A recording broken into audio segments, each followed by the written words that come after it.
のマグロが釣れたという有名な赤岩です。車こっちの方に止めて、その辺からずーっと降りてって、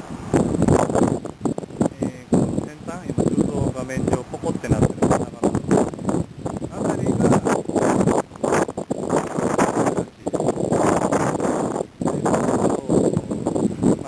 メジナとかこっちの方は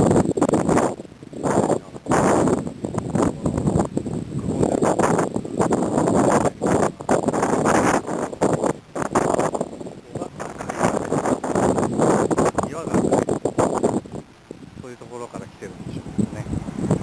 今日はちょっとうねりが強いんで、こういう日はやっちゃダメです。で、こっちは表磯になりまして、北東の風の時は、で南西の風の時は逆にで、こういうところ本当に危ないんで、絶対に一人では来ないでください。ナンプラーだとマグロとかは、多分一人じゃ絶対無理です。あげれないです。聞いたところによると3人ぐらいで、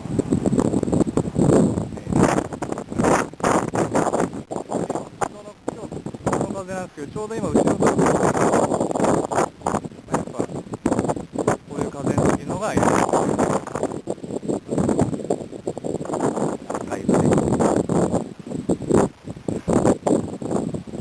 で、そっち側、真ん中にある降りていくと、という場所が伊豆七島の、空撮っていう本にも出てますね。二つ目とか赤岩ね。で、こっちが赤岩。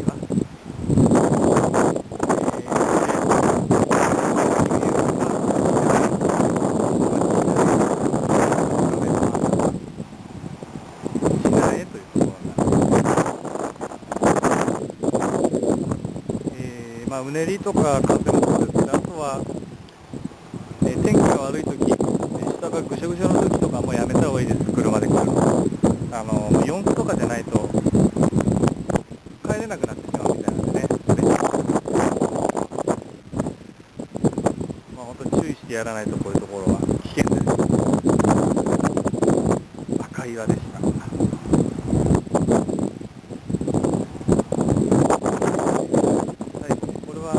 山口釣具店のおじさんから、